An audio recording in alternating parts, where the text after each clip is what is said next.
একদিন সমুদ্রে একটি ছোট্ট ড্রাগনের বাচ্চা মেয়েটির চোখে পড়ে, যেটা ঠিকই ডুবে যাচ্ছিল।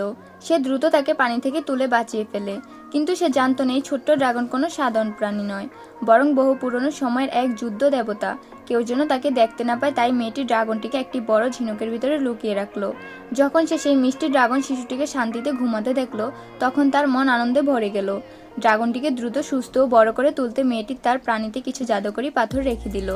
তার মনে ছিল যে সমুদ্রের পানি নুনতা, আর তাতে ড্রাগনের বেশ আরাম হয়। সে আরও কিছু ঔষধি গাছপাতা সেখানে দিল এবং নিজের আত্মিক শক্তি পানিতে প্রবাহিত করলো, যাতে ড্রাগনটি দ্রুত বেড়ে ওঠে। সে প্রতিদিন তার পাশে বসতো, কথা বলতো আর যত্ন নিত। কিন্তু একদিন সে যখন জঙ্গল থেকে ওষুধি আনতে গিয়েছিল, ফিরে এসে দেখে তার ভাই বাড়িতে এসেছে। দুজন কথা বলছিল। হঠাৎ মেয়েটির মনে পড়ল, আরে সে হাড়িটা কোথায় গেল, যেটা ড্রাগন শিশুটি ছিল।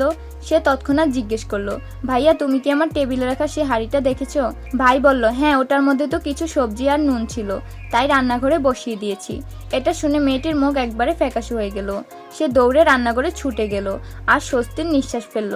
যখন দেখলো ড্রাগন বাচ্চাটি এখনো জীবিত, সে বলল, আমি যদি একটু দেরিতে আসতাম তুমি হয়তো স্যুপ হয়ে যেতে।